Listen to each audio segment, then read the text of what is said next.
IDE. Les da la más cordial bienvenida a nuestro webinar. La argumentación jurídica como herramienta para ganar casos. Los dejamos a cargo de nuestro director general, el maestro Orlando Pereira.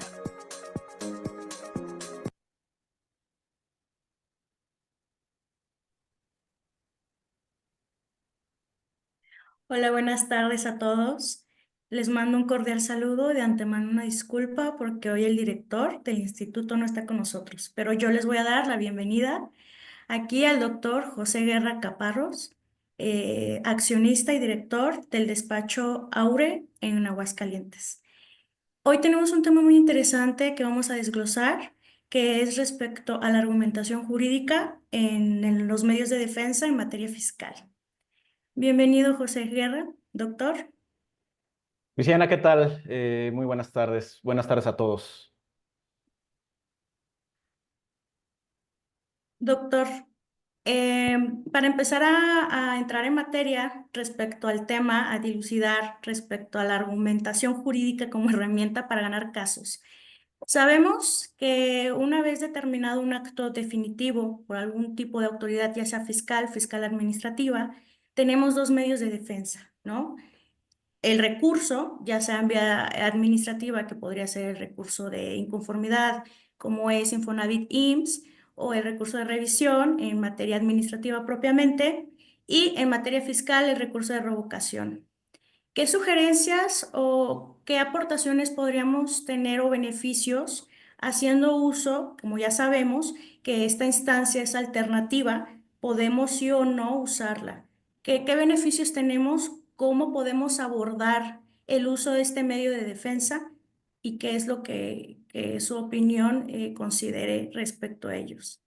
Sí, gracias, Luciana. Fíjate que, como bien lo comentas, ahorita tal vez justamente este tema y este punto de entrada no es algo específicamente vinculado con el punto de la argumentación jurídica como tal, pero sí es un punto totalmente decisorio el saber a qué acudir, a qué medio de defensa acudir primeramente para poder justamente construir todos nuestros argumentos que vamos a hacer valer para defender al contribuyente, al gobernado, ¿no? Y hablabas también por ahí del juicio de nulidad, juicio contencioso administrativo o bien de los recursos administrativos que nos ofrecen las distintas legislaciones, tratándose del IMSS, del Infonavit o del Código Fiscal de la Federación, específicamente con el Servicio de Administración Tributaria o la Secretaría de Finanzas de los Estados, del recurso de revocación en Código Fiscal de la Federación. Pero también incluso vamos a pensar la posibilidad de acudir inmediatamente a un juicio de amparo en relación con algunos de los actos también de las autoridades fiscales.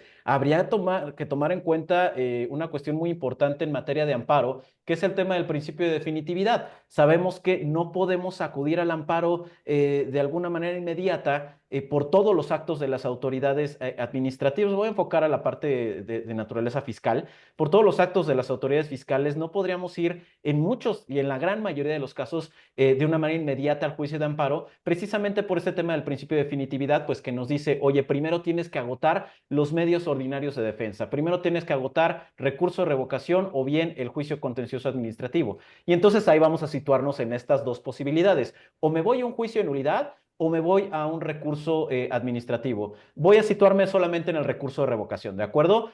Obviemos el recurso de inconformidad, obviemos los demás recursos que nos otorgan las leyes para tales efectos.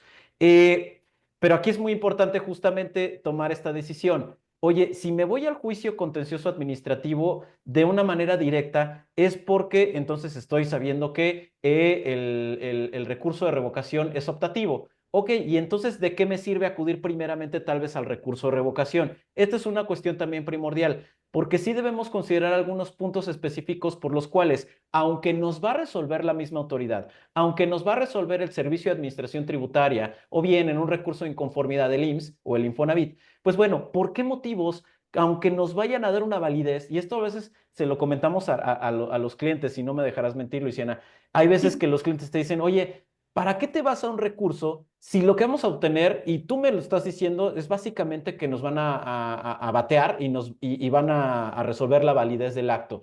Ok, porque hay ciertas cuestiones por las cuales es bueno acudir primeramente al recurso de revocación, por ejemplo, ¿no?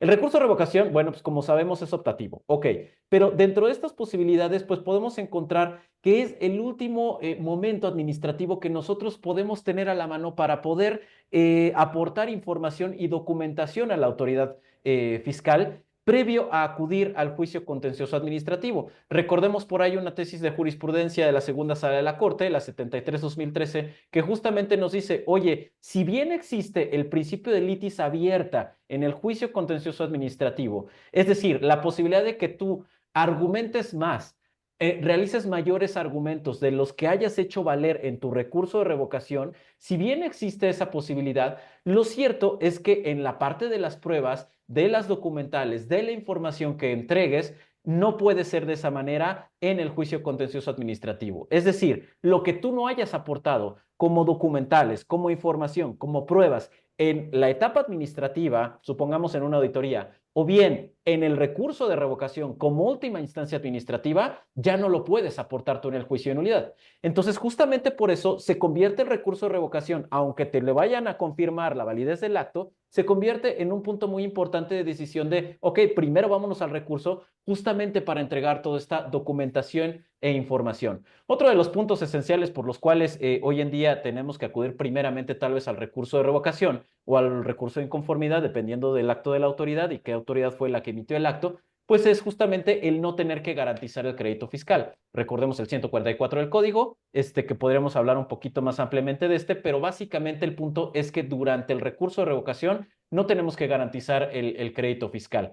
Y otra cuestión muy importante también, adicionalmente tener más tiempo para justamente elaborar de una manera más pulcra nuestros argumentos, ya cuando vayamos al juicio de nulidad, de tener esta posibilidad de hacer más argumentos. Tal vez ya no tenemos tiempo porque tal vez el asunto nos cayó ya con unos 5 o 6 días para poder prepararlo y para poder estudiarlo a cabalidad. Bueno, podemos hacer mayores argumentos ya en el juicio de nulidad.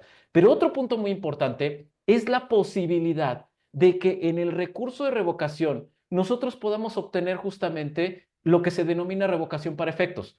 Si Claro. nosotros obtenemos una revocación para efectos, ¿por qué? Porque tal vez jurídica del SAT, que va a resolver el crédito fiscal que emitió el auditoría, tal vez nosotros nos guardamos incluso durante la auditoría, tal vez nos guardamos algunas de las observaciones de auditoría fiscal y observamos que estas observaciones y estas determinaciones son francamente ilegales. Se equivocó totalmente el Servicio de Administración Tributaria, duplicó alguna factura, alguna otra cuestión, digamos, que realmente es totalmente ilegal y que es evidente, vamos a hacerlo valer en el recurso de revocación. ¿Por qué? Y tal vez no nos esperemos o tal vez no lo hagamos valer en un acuerdo conclusivo, tal vez no lo hagamos valer incluso al momento de desvirtuar el oficio de observaciones o la última acta parcial. Probablemente no lo hagamos en esos momentos y nos esperemos justamente y nos lo llevemos justamente hasta el crédito fiscal para poder en el recurso de revocación hacerlo valer. Si entonces jurídica del SAT nos dice, o más bien le dice a auditoría, oye, es que esto está totalmente ilegal, esta parte del crédito fiscal está totalmente ilegal, por pequeña que sea, puede ordenar justamente la revocación para efectos. ¿Para qué efectos? Para efecto de que se emite un nuevo crédito fiscal, prescindiendo justamente de estas partidas que resultaron totalmente ilegales. Si obtenemos esta revocación para efectos, ¿qué hacemos nosotros? No nos esperamos básicamente a que nos emitan un nuevo crédito fiscal, sino que atacamos esa resolución al recurso de revocación, que aunque fue una revocación para efectos, la podemos atacar en juicio de nulidad y ¿qué creen? Nos iríamos al juicio de nulidad sin también tener que garantizar. Entonces no tendríamos que garantizar el juicio de nulidad tampoco ante esta circunstancia. Por eso es muy importante, Luisiana, que antes justamente de pensar en elaborar nuestros argumentos, de cómo construir el agravio, pues primeramente decidamos cuáles son los agravios y cuáles son los puntos de los agravios que vamos a vertir en un recurso de revocación, en un juicio de nulidad, pero primordialmente definir qué medio de defensa es el que vamos a escoger primeramente. Y en este caso, pues en muchos de los casos, podría ser primeramente el recurso de revocación lo ideal para empezar a defender a nuestros clientes. Claro, ¿no? Y un punto muy, muy importante que mencionas, que es el principio de la litis abierta, que yo siempre digo es una litis semicerrada, porque como bien Ok. dices, ¿no? O sea, puedo generar todo un cúmulo de argumentación que a lo mejor no quiero evidenciar todas mis cartas dependiendo de la estrategia, y que Ajá, yo pueda hacer valer como conceptos novedosos en juicio contencioso, que tenemos esa libertad, pero en la cuestión de las probanzas, pues tenemos esa limitante, ¿no? Que se supone, si nos vamos estrictamente a la literalidad del principio litis abierta, nos tendrían que dar ese chance, ¿no? Por eso siempre he dicho, es una litis semicerrada. Claro, ajá, o sea, totalmente de acuerdo con usted respecto a cómo vamos a empezar a generar la estrategia. Y yo siempre he dicho, la estrategia no inicia ya teniendo una determinación crediticia, una multa, sino en el procedimiento de fiscalización. Y mencionaba totalmente. hace un momento el amparo indirecto, ¿no? Para promover respecto a la tendencia que pueda tener la fiscalización en los actos de la autoridad fiscal. Si bien es cierto, a veces nos encontramos con ciertas arbitrariedades dentro de las fiscalizaciones que nos pudieran dar incluso una revocación. Ojo, porque hay que cuidar mucho el tema del amparo indirecto. Puede ser un arma de doble filo. Te puede dar la revocación de todo el procedimiento de fiscalización o incluso reponerlo, ¿no? Ajá. Que es lo que menos queremos, ¿no? La reposición de un procedimiento. Ver, obviamente, estudiar qué tan conveniente es el uso de este medio de garantía para promover un procedimiento, porque pueden haber estas dos variantes, ¿no? Que tenga yo una resolución que me ampare y protege y revoque todo el procedimiento prácticamente, ya sea a través de algún acto que haya emitido la autoridad o bien que haya una reposición de ese procedimiento que tú bien pudiste llevártelo hasta el final, esa ilegalidad de decir, ¿sabes qué? Pues me lo llevo hasta el crédito, para, como bien usted comenta, ¿no? Combatirla en recurso, propiamente en su juicio contencioso y tener ya una nulidad lisa y llana. Entonces hay que empezar a discernir cómo poder plantear una estrategia desde el procedimiento, que es la orden, hasta la determinación crediticia y todos los actos que vayan emanando de ella. Correcto. Sí, sí, sí, y tienes toda la razón en ese sentido, ¿no? La verdad es que yo siempre lo he mencionado, creo que desde que inicia una auditoría, desde que el contribuyente, el gobernado, tiene a la autoridad desde un primer inicio ya visitándolo, a mí me parece que es un tema trascendental el ir de la mano contador-abogado, justamente para poder llevar a cabo la mejor estrategia eventualmente, ¿no? Tomar este tipo de decisiones de qué contestamos, cómo vamos a contestar ciertos escritos, cómo vamos a argumentar desde justamente la etapa de fiscalización o desde la etapa de inspección, dependiendo del tipo de acto que sea por parte de la autoridad, hasta justamente elaborar ya los escritos de demanda, los escritos del recurso de revocación, etcétera. No, claro, y mencionas algo muy, muy importante que son los escritos para solventar los requerimientos. Mira, así súper rápido te comento, Claro. no tiene mucho, hace como una semana me llegó un asunto de asimilados a salarios, lo comento muy rápido, porque la trascendencia de incluso contestar adecuadamente un requerimiento, ¿no? Llega esta persona asimilado a salario que se encontraba dentro de la fracción cuarta del 94 de la ley 10R y toda la argumentación del abogado o contador, desconozco realmente, no quise entrar a la profundidad de quién llevaba la estrategia, venía argumentando que se encontraba en la fracción quinta porque decía que toda la operación del servicio se había llevado a cabo en el domicilio del prestador, que en este caso era el asimilado. Pero, y lo hace bajo protesta de decir verdad, ¿no? ¿Sabes qué? Yo llevé todo el servicio en mi domicilio, pero me encuentro en la fracción cuarta.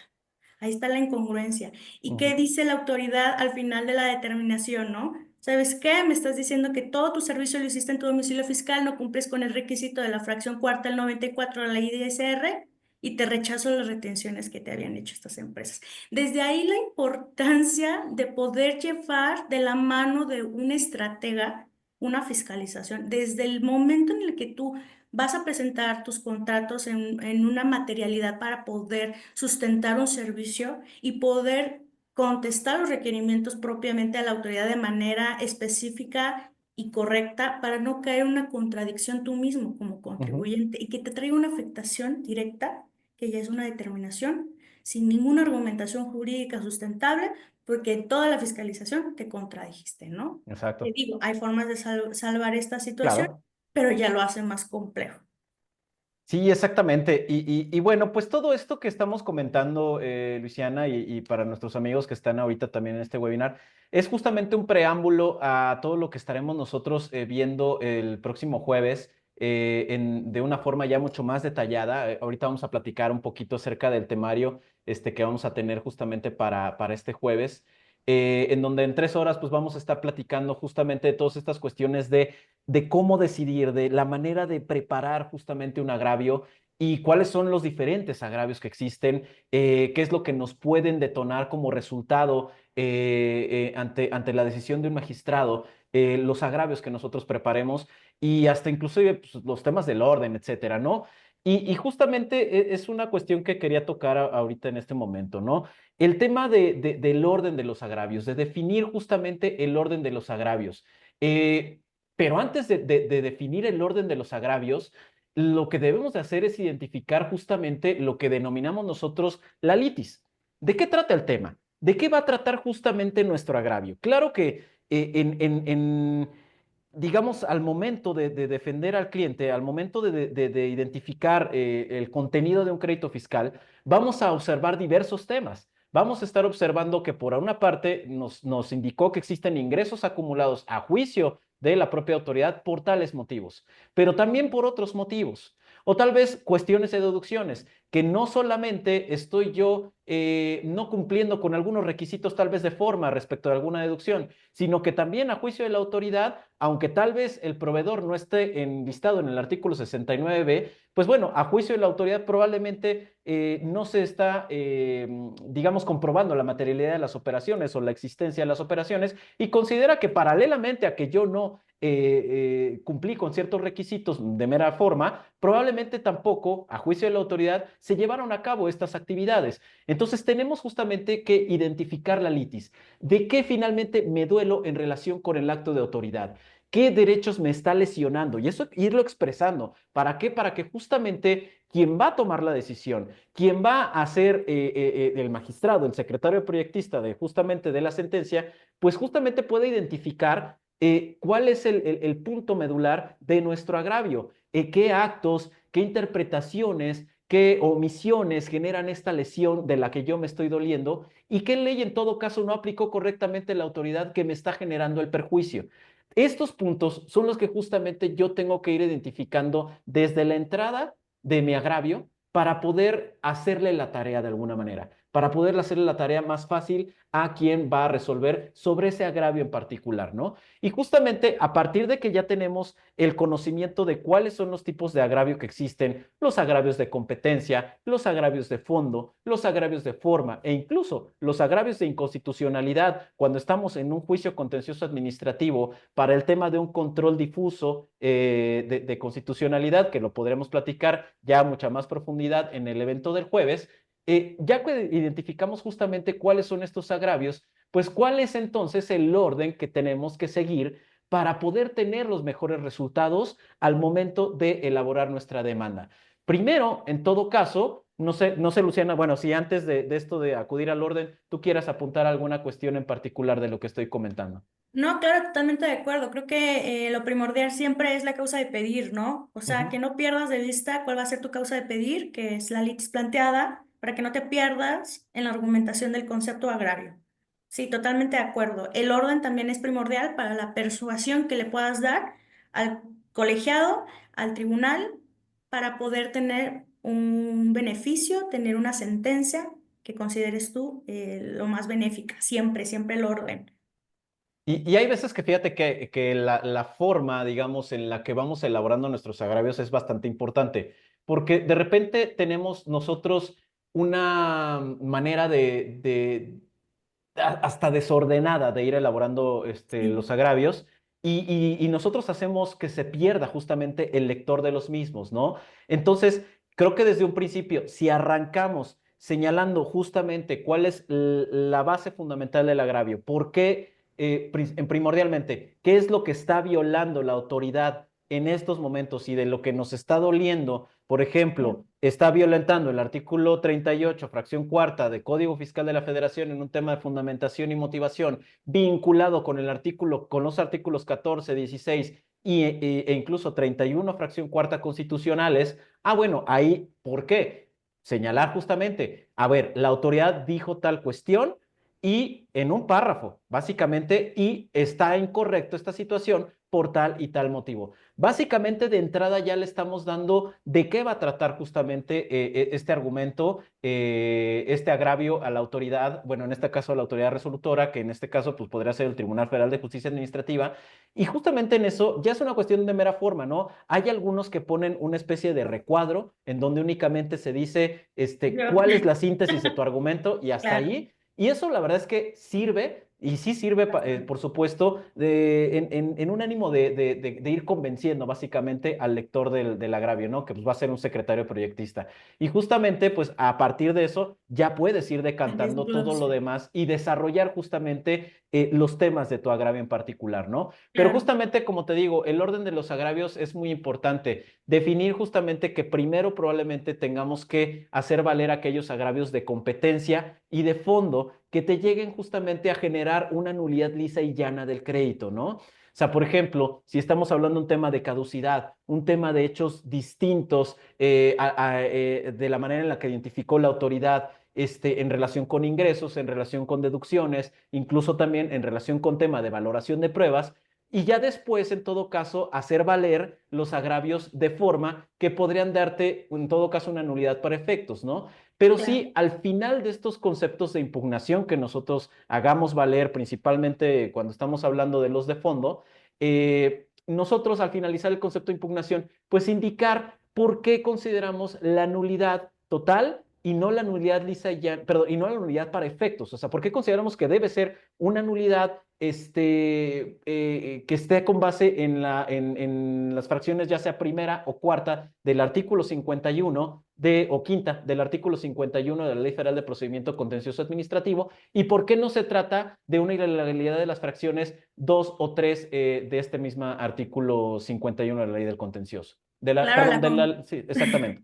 sí, Adelante. no, totalmente de acuerdo y creo que este tema es bastante amplio, o sea, la audiencia que ahorita nos está escuchando, aquí el doctor en su momento en el curso del que se está comentando, se les va a dar toda esta estructura, porque un concepto, un argumento tiene una estructura, no puedes solo decir esto está mal y ya, o sea, tú tienes que tener una estructura que nosotros tenemos, que es esto que comenta el licenciado, que es el fundamento cuál se está violentando, el caso concreto, y se cierra con el por qué tengo la razón. Esa estructura tiene un nombre y que evidentemente la van a ver en el curso de manera más detallada. Y sí, es muy importante el orden de los argumentos, ¿eh? O sea, me ha tocado ver a veces asuntos que ya vienen a medias, ¿no? Ujú. Que vienen a medias. Digo, cada abogado tiene sus formas, pero hay formas mejores que otras que a veces, por ejemplo, si estás combatiendo una cuestión de forma, que sabes que una notificación, por ejemplo, ¿no? Que sabes que te va a dar una nulidad o tal vez traes fuera los plazos y lo único que necesitas es una cuestión de notificación, pues te evitas toda la cuestión del fondo, ¿no? Pues si con la nulidad de que te puedan dar la nulidad de la notificación, pues ya anulaste el crédito, ya anulaste el acto.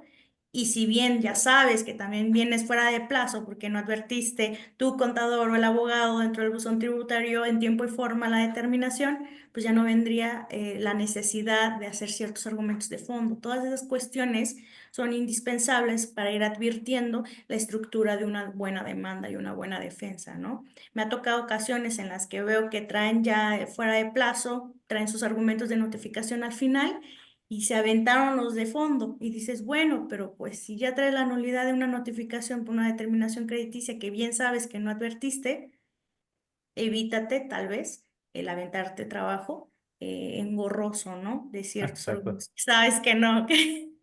O igual el tema de la caducidad, bueno, toda la estructuración de la demanda creo que tiene un porqué desde la perspectiva que comenta el doctor José Guerra de cómo vas a persuadir a quien te va a resolver, ¿no? ¿Cuáles son tus conceptos más fuertes? ¿A cuáles son los conceptos que probablemente, aunque tú argumentes que no deben ser para efectos, pero sabes propiamente que hay antecedentes que te dan efecto? Ordenarlos desde esa intención, ¿no? Que quieres tú llegar con tu demanda y tu defensa.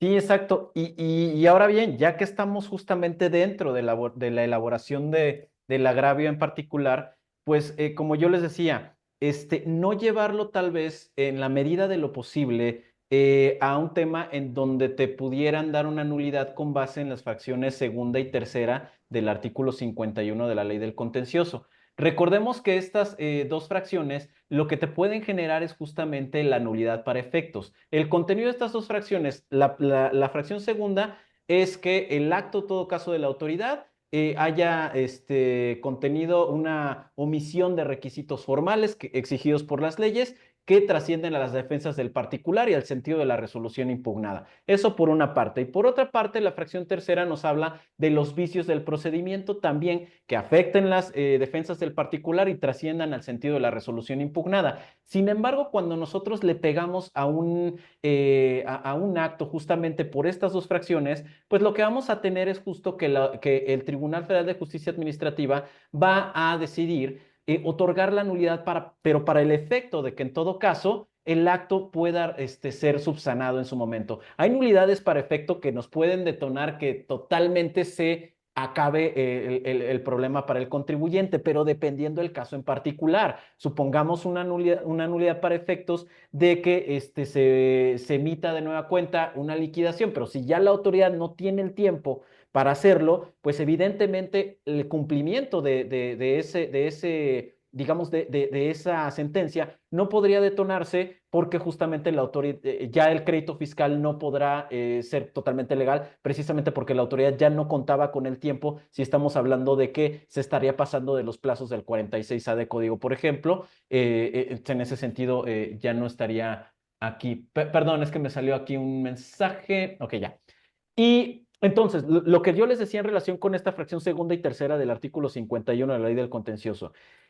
Por ejemplo, si tuviéramos un caso en donde, ¿qué ha pasado pues en los últimos tiempos, ¿no? En donde el IMSS, por ejemplo, nos está pidiendo cierta documentación e información que no está vinculada totalmente a lo que el IMSS podría pedirnos, realmente. Por ejemplo, las DIOTS. Oye, a ver, ¿por qué en todo caso me está pidiendo las DIOTS el Instituto Mexicano del Seguro Social? Entonces, ahí lo que podríamos hacer valer en relación con esto que les estoy comentando de argumentos, es no vincularlo y no dirigirlo básicamente a un vicio de procedimiento en todo caso, ¿no? Sino más bien vincularlo a un tema de competencia. Entonces, el IMSS no tiene competencia y así de una fracción cuarta, de una fracción tercera, nos vamos a una fracción primera del artículo 51 de la Ley del Contencioso y entonces le estaremos pegando ya un tema de competencia de la autoridad. Y si es un tema de competencia de la autoridad, lo que vamos a obtener, en lugar de una nulidad para efectos, lo que vamos a obtener es una nulidad llana del crédito fiscal. Y en ese sentido, estaría mucho más soportada y mucho más benéfico el resultado que nosotros estaremos teniendo para nuestro cliente en todo caso, ¿no? Por aquí mencionan, ya se me fue en el chat, me parece que estaba teniendo aquí alguna pregunta. No sé A ver, si... dice, ¿pueden dar un ejemplo práctico de un agravio y cómo argumentar para combatirlo? Ok, para eso está el curso del día jueves, creo que es, ¿verdad? Sí, sí, justamente. El jueves lo que nosotros haremos es, derivado de distintos actos de las autoridades, no solamente nos enfocaremos a actos del Servicio de Administración Tributaria, sino también acudiremos con cuestiones del IMSS, del Infonavit e inclusive otras autoridades administrativas como es la Secretaría del Trabajo y Previsión Social. Justamente lo que haremos en el curso que tendremos el jueves es cómo se desarrolla el argumento en particular. Aquí la pregunta nos decía específico, déjenme ver por qué, a ver, ahora sí, un ejemplo práctico de un agravio y cómo argumentar para combatirlo. La pregunta ya de entrada nos genera un poquito de confusión, porque estaríamos hablando de un ejemplo práctico de un agravio y cómo argumentar para combatirlo, realmente más bien a través de los agravios nosotros vamos a poder combatir un acto de autoridad en específico, ¿no? Ya modificando un poquito el contenido de la pregunta, y es justamente, vaya, o sea, nosotros, bueno, ahorita les acabo de dar uno, ¿no? El tema, por ejemplo, de cuando el IMSS nos está pidiendo cierta documentación que escapa de la esfera de su competencia, como son las DIOTs que pide en algunas auditorías. Bueno, ahí justamente lo que nosotros tendremos que hacer es determinar cómo vamos a ir desarrollando el agravio, cosa que nosotros vamos a estar compartiendo con todos ustedes el próximo jueves. Ahora bien, también incluso ahí Luisiana platicando de lo que nosotros estaremos platicando el próximo jueves, un tema muy, muy particular que es la utilización de lo que son los hechos notorios. Si Sí, claro, recordamos, Luciano, justo, sí, justo adelante, que, si no, no, gustas no. introducir ese tema, Luisiana, por favor, adelante. Gracias. No, justo era lo que le quería preguntar del sistema Criteria, Mm. que es un sistema que nos va a facilitar la búsqueda de las sentencias. Como bien sabemos, tenemos el acceso de las mismas a través del tribunal, pero está el cúmulo de todas las sentencias de prácticamente años, años, años, y tú puedes buscar algo en específico y no te sale la sentencia buscada o el argumento o respecto a la materia o respecto al caso en concreto que tú estás buscando. Entonces, existe lo que es esta plataforma, que es Criteria, que quisiera nos pudiera platicar más de ella, doctor José Guerra. Sí, por supuesto, pues justamente se refiere el tema de criteria y está totalmente vinculado a el tema del uso estratégico de sentencias relevantes, como ven en nuestro temario, y el tema de los hechos notorios. Los hechos notorios, pues recordemos ahí desde un punto de vista jurídico, pues es cualquier acontecimiento, digamos, del dominio público que en cierto momento un tribunal puede utilizar para tomar una decisión en particular. Y una sentencia se va a convertir justamente en un hecho notorio del cual el tribunal pues no va a poder cuestionar, pero ya existe como tal el hecho notorio. Y esto es básicamente, en muchos de los casos, hacerle la tarea a quien va a tomar la decisión en la sentencia que emite el Tribunal Federal de Justicia Administrativa o, digamos, del Poder Judicial de la Federación. Entonces, si nosotros justamente tenemos al alcance estos hechos notorios, hay que hacerlos valer. El punto es cómo nosotros podemos tenerlos al alcance. Como bien decía ahorita Luisiana, las páginas institucionales pues, realmente no nos apoyan mucho en ese sentido. Se van quitando algunas de las sentencias de las versiones públicas, también se van quitando de las páginas institucionales, no se van teniendo a la mano y cada vez van llegando más. O sea, cada vez más se van cargando las sentencias públicas a las páginas institucionales. El punto aquí es que, ¿quién sabe de qué se tratan? ¿Quién sabe si son favorables o desfavorables a los particulares? ¿Y quién sabe qué temas estuvieron ahí vinculados para poder tomar cierta decisión por parte de los tribunales, ¿no? Y es justamente el buscador de criteria el que nos va a ayudar como una herramienta de la tecnología para poder obtener justamente estos, ya de manera filtrada, estos hechos notorios y nosotros poderlos incorporar justamente a nuestros agravios. A manera, desde luego, de estructura de un agravio, pues claro, podemos indicar de qué finalmente nos estamos doliendo, por qué la autoridad tiene por qué tomó esta decisión la autoridad, después de qué nos estamos doliendo nosotros, existe algún criterio, alguna jurisprudencia ya como tal que apoya nuestras pretensiones, desde luego la hacemos valer, pero también si nosotros tenemos al alcance justamente los agravios a través de las sentencias que ya se hayan emitido, pues ¿por qué no adaptarlos justamente a nuestro agravio en particular y adicionalmente señalar, oye, y te cito este hecho notorio, que es aquella sentencia que te voy a adjuntar también en mi demanda para que tú finalmente analices mi agravio y me des la razón, porque ya también existe otro tribunal que emitió, en el caso en particular que yo te estoy manifestando aquí en mi agravio, que ya compartió mi punto de vista y por lo tanto, pues me tienes que dar en todo caso el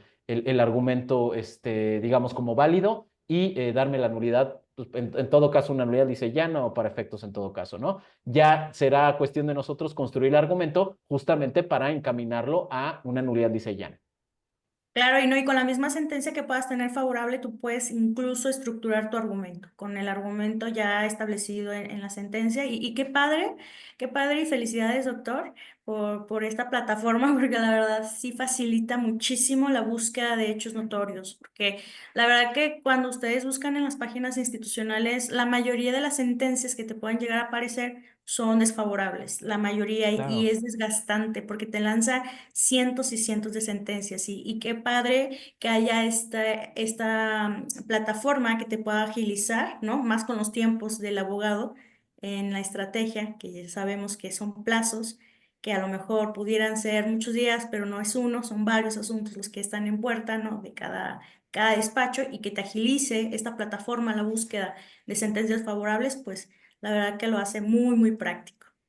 Sí, muchas gracias, Luciana, ahí por las flores para la plataforma. Que pues sí, bueno, finalmente es una gran herramienta que nos puede ayudar a la mejora en la elaboración de nuestros agravios. Pues bueno, creo que hay algo más que comentar, creo que no tenemos ninguna pregunta en el chat.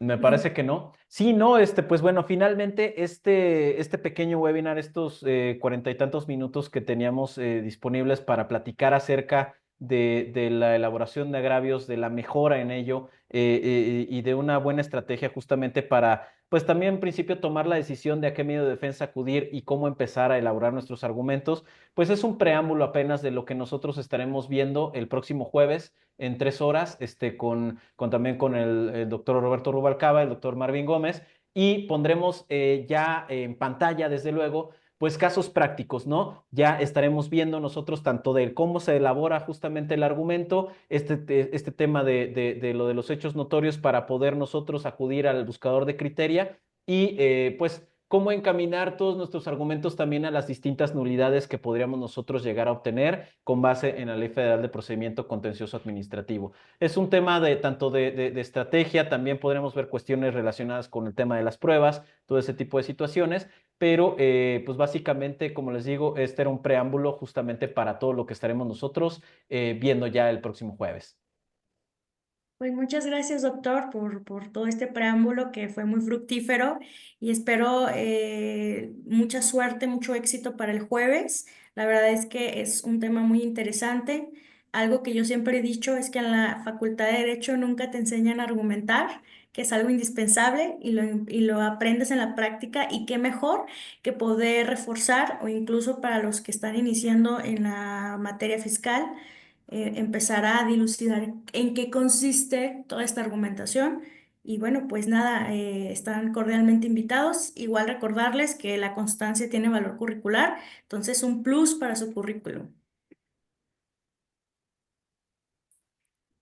Sí, están preguntando Sí, aquí que si va a tener un tiene costo un el costo el jueves. jueves. No sé si puedan nuestros amigos, exactamente, ahí está ya la información de lo que vamos a tener nosotros justamente el próximo jueves.